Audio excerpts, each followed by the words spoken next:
I want to finish a little more of this, and I'm going to have to stop because my family's home. But she wrote in the year 88, after the wedding, David came to stay with us.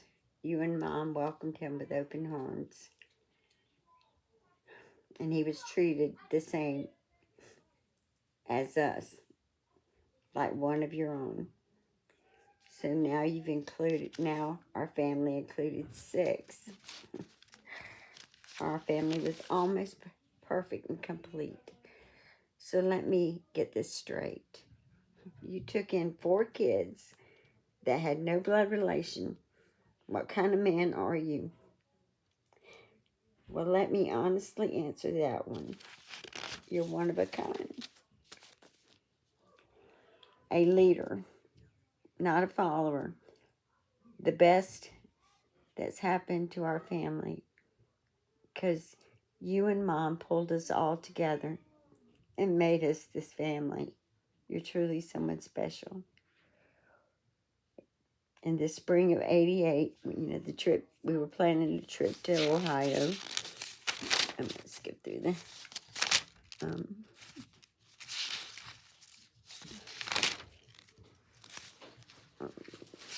See, I'm going to kind of get through here. I'll tell you about the pool and the motorcycle incident. It was really funny. Very funny, actually. This was her 16th birthday party. We gave her a beautiful 16th birthday party. And she chose a song to play for the father-daughter dance, and it was The Wind Beneath My Wings.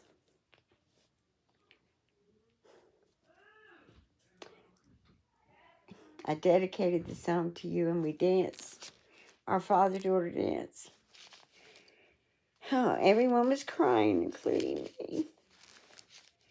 I wanted to say thank you, and this was my way of saying this. Like this book is my way of saying thank you. In 94, you and Mom were always so giving, and both taught us kids to give and not worry about receiving. And with that lesson, Brenda, I'm trying not to put her name in there, needed a place to stay with someone for a while. You let her stay with us. She spent Christmas with us. Then at the end of December, she moved back home, and you treated her well and supplied whatever she needed. She said you were special, but that's nothing. Nothing we didn't already know. In 95, I had a friend who needed help. Her name was Shelley. You took her in and tried to help her in any way you could. You've helped so many people and gave them memories that they'll never forget. When she moved in, you taught me to never turn my back on anyone because she needed help. I'm probably gonna have to stop right here. But she tells our story. I don't need you to tell our story. My children tell our story. Our story is a story of, we had to have faith, and it took a while to get there. But are we perfect? By no means. But you know what? We do get down at night, and we do ask for forgiveness for the things that we've done. And we do try to come to the people that we've hurt. I've had to learn to walk in shoes I didn't want to walk in. But I learned. I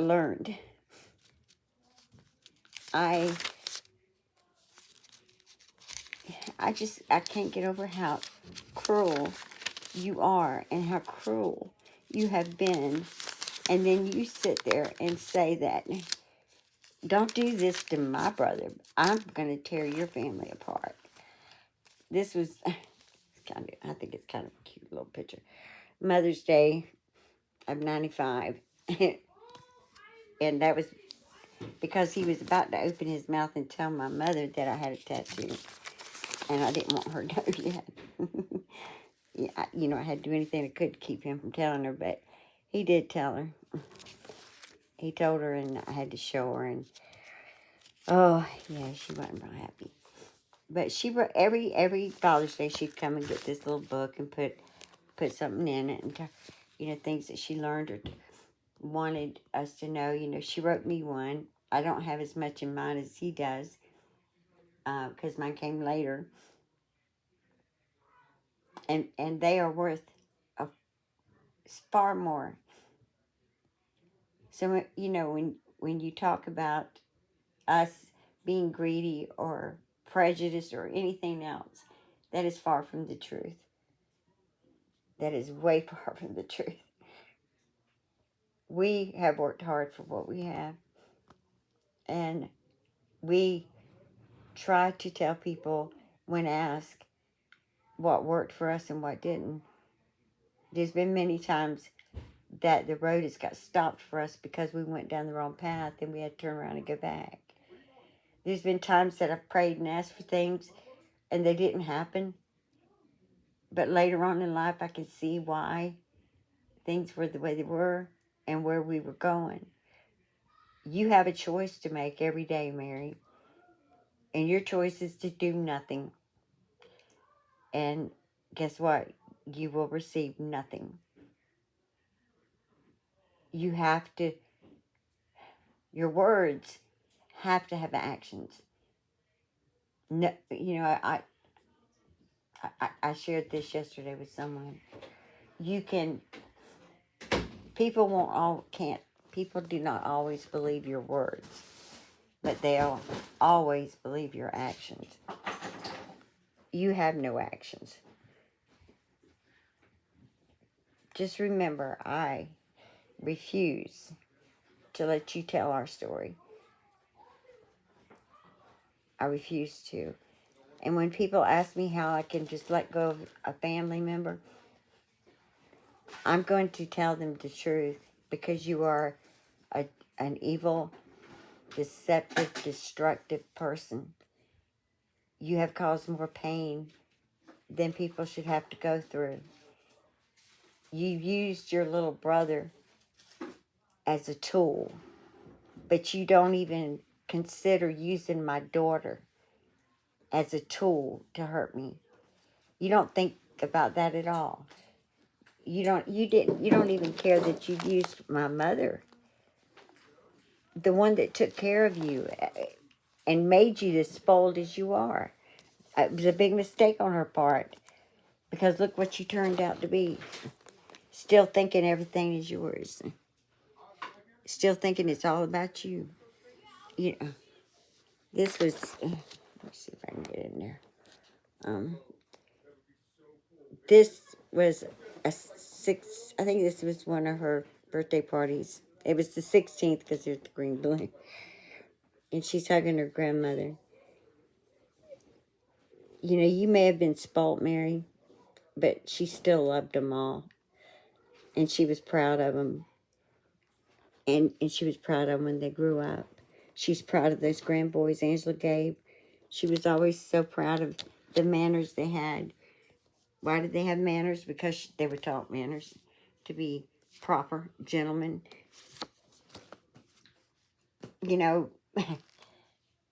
Things that you were taught, but just thought you were just too important and too special to follow through with them. That was you. But I want you to realize this, and I want anyone else that can go through the video with me without running away to know this is what I am. This is who I am. My home is open and free, and I'll tell the story about that too, but not right this second. My husband's going hunting. But this is just a fraction. And remember, our home burnt down, and we lost everything, but I have these pictures now because of other people, my mom's, pictures that, I got it back, is what I'm saying. I lost it. I got them back. And if I hadn't, I don't know, sometimes I don't think I could have made it this far. It's been a while since I looked at these, so it's really emotional. And I ask for apology from anyone else that, I'm just sorry that, the emotions, because I don't like to do this. I got to personally say this too. I have to. Roots, you are one special human being. Because, you being there and offering any time that I feel like I'm going to break. It means so much to know that I can call you or the others.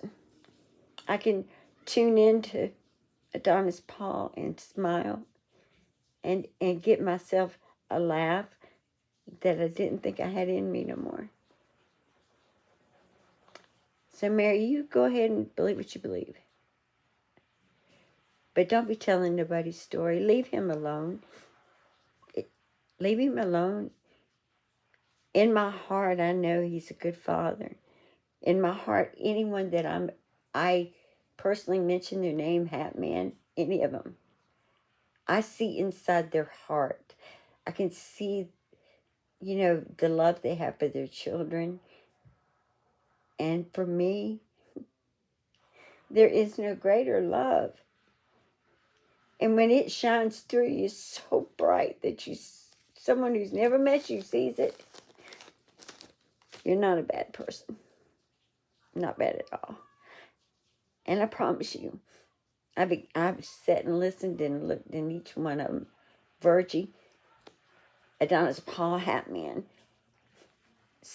I hope I say this correctly. Semper Reloaded. I'm going to get it wrong. Reloaded. I hope he knows. But the love they have, it shines through, and it fills my heart with knowledge that these are okay. Because like I said, there's nothing greater and nothing that fills your heart with really goodness than children. When someone can have that kind of love and compassion, they're good, I promise. And that's what I go by, is what I see and feel. And that's what I feel about them. And I don't want to miss any. J.J. Stoner, it took a little longer with him, but he talked about his son that day. And even though he may not have been biologically his father, but as I've read to you, that doesn't mean anything. It's the love that he has for that boy, and you can see it. And I hope the son knows it. So I want y'all to remember that love isn't made by blood. You see it and feel it in them. JJ, Virgie, Daywave would protect his family with everything in him. Don't go picking on people's children. That's the one thing that will get you destroyed. I've got to get him ready to get out the door. He's going hunting, and he's got to have a pillow and blanket, for goodness sakes. So I'll let y'all go, and I'm sorry I took so long, and I'm sorry I bored you, and I'm sorry I was crying. But I do care about each one of you. And I may have rambled, and because I don't have nobody here to keep me on the train track, but I hope I got something out there that can send a message of who we are.